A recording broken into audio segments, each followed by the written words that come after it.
As the war rages on between Israel and Hamas in Gaza, here in the U.S., the conflict also has become a flashpoint. Large protests have become common occurrences in cities across the country, most recently shutting down train stations and airports over the holiday weekend. And there has also been a rise in both anti-Semitic and Islamophobic incidents.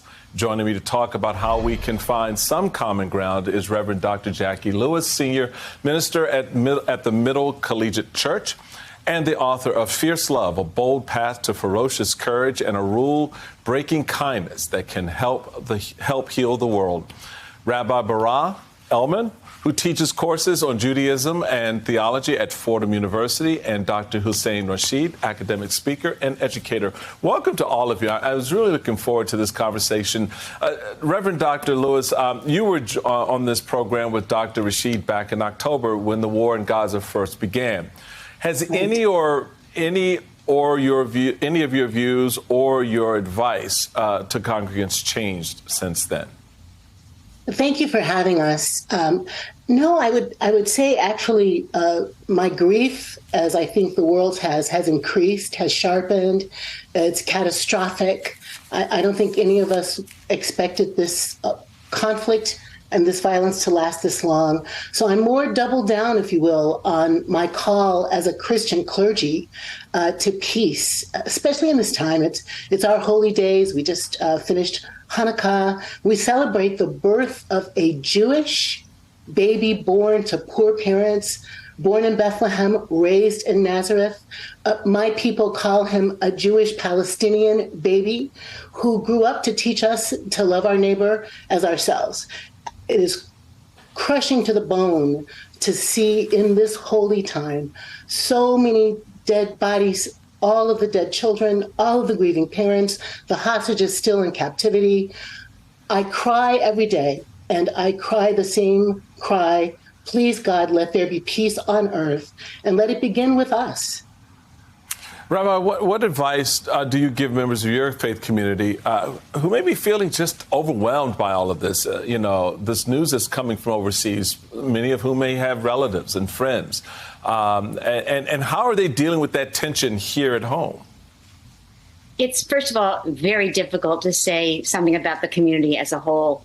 The Jewish community right now is really in trauma and suffering, I think, in part because there are those, and I would include myself among them, who cannot support this war, who are pleading for a ceasefire, who know that there's no way that a military solution to the conflict and the tensions between Palestinians and Israelis in this land that they both are on and are not leaving another way has to be found. Unfortunately, a lot of the Jewish institutional community is wholeheartedly supporting Israel and believes that it is actually incumbent upon all of us to do so. And then there, as I said, those of us who are resisting that. As Reverend Jackie said, I mean, this is one of the most heartbreaking moments in my memory in terms of this kind of situation. The casualties, over 8,000 children and over 20,000 individuals who have been killed in massive indiscriminate bombing. And, we also can't forget that Israelis are traumatized by what was a vicious and obscene attack on people in the southwestern part of Israel. I don't think that what happened on October 7th has to be brought up every single time, because while it was horrible and unforgivable, we are now dealing with another case which is also horrible and unforgivable and must end. And so I'm committed to that. I'm a member of Rabbis for Ceasefire, and I am determined to do everything I can possibly to end this bloodshed and begin a conversation that allows Palestinians and Israelis, Jews and Muslims and Christians to live together. I mean, we have so much more in common than we have that divides us. And it's. Yeah, I was going to say that's an excellent point. Dr. Rashid, you, the Reverend, and Rabbi Ellman are members of different religions, but you have some things in common. You find that connection. When it comes to your views on humanity and loving our fellow man, that's the thing that kind of brings it all together. What would you say bridges that gaps between all of you. How does that work given the tensions that each faith tradition is confronting right now? Thank you for having me on, and thank you for that question. And I think you've outlined really what is driving my work right now and the work of the communities in which I belong in, which is you cannot talk about love until you have justice. There is no love, there is no possibility of love without justice. And what's bringing together my community, yes, I do tend mostly to Muslim communities. This is a question of injustice. This is a question of oppression. And as my colleagues, Reverend Jackie and Rabbi Ellman have said, is that all our communities are hurting. And I find I'm working more and more with people who are committed to justice across questions of religion or no religion, right? This is not a religious conflict. I've said this before, I will continue to say this. The more we frame this as a religious conflict, the less likely we are to find a solution. This is a political conflict that needs a political solution because we cannot erase Palestinian Christians, we cannot erase Palestinian atheists, we cannot erase Palestinian Jews by crafting this as an Israeli-Palestinian, as a Jewish-Muslim conflict. This is a question of politics that we need to strive towards. And I think the thing that's hurting my communities the most is that when we look for agency, whether it's to repair the world, whether it's to do good in the world, to fight for that justice, is that as citizens of the United States, we turn to our government to listen to our demands. And most members of the U.S.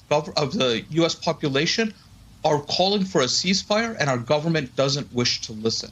And I think we have to push harder, and we have to ask questions why it's okay for us to support a genocide in every part of the world.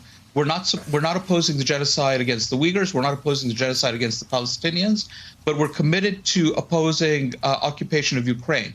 And we cannot help but ask, is there a racial component to all of this as well that President Biden will not speak to?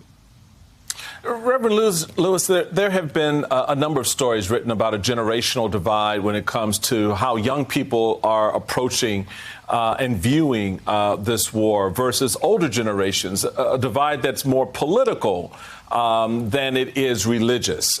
Is this something that you've noticed among the young people in your congregation? And how do you begin to approach that divide? Yes, there is a generational divide about how we understand this. Two different kinds of ways I'm noticing. One is young people, period, are no BS, excuse my colloquialism. They're very straightforward. They want to hear the truth. They want to speak the truth. In some ways, I've been wanting young people to be nuanced in their analysis about this situation. In other words, I don't want young people to enact the injustices upon each other that they're decrying in the rest of the world. I'm with them decrying this occupation is what it is. I'm with them decrying the ongoing oppression of Palestinian peoples. As my colleague, Dr. Rashid is saying, they are not a monolith. They are very diverse. They're Baha'i, Christian, Jewish, Muslim, atheists in Palestine. So the young people see the oppression, call it out for what it is, and I'm very proud of that. What I want to encourage them to do is to continue to be in dialogue with one another, to not to not oppress one another in the ways that they engage on campuses, for example. But I want to make sure that I'm not saying to say that this is an occupation, that's not anti-Semitic. To say that this is an outrageous amount of violence, that's not anti-Semitic. Mm-hmm. But we can get on a slippery slope sometimes in our conversations, and I'm encouraging all of us from every generation to take care how we have these debates. One quick more thing to say. Older people like me, we are the ones who have the power to demand something different from our government. We have the power to enact policies and practices that demand something different from our government. Fear is causing too many of us to stay silent, and that we are spending so much money to obliterate Palestine, to obliterate Gaza, because we don't want to be honest about the catastrophe there. That's something that old folks like me need to do better about, calling for justice. Rabbi, I have just a little bit of time left, so if you could, and this is a hard question to ask it with a short answer, how do you begin to approach those instances of anti-Semitism that have really become increasingly more common since the war began? Well, first of all, I want to challenge that notion. I think that the amount of anti-Semitism in terms of violence is not as great as people are saying. I think there's a kind of a feedback loop that's making that fear spiral. But it is true. There is anti-Semitism. Anti-Semitism is one of those deep biases and hatreds that is very, very difficult to unpack. I would say that, since 2015, I have been very much connected in strong intersectional groups of people who are really trying to see how all of our oppressions, our marginalizations are related to one another. And I feel like we spent 7-8 years building the relationships that we need for this moment. This is the moment we were preparing for when we started to really work together and say and think of ourselves as connected. So I don't discount the anti-Semitism. I don't discount the Islamophobia that's been enacted. I think that they are both consequences of a society that is very uncomfortable with recognizing both marginality and also intersection. And I think that it's on us as elders, I'll put myself in that category with Jackie, to do everything, to take all that knowledge and use it and work together. We must work together. We must see each other as sister and brother, and know that, to put it in colloquial language of intersectionality, all of our freedoms are bound up in each other's freedom. Amen to that.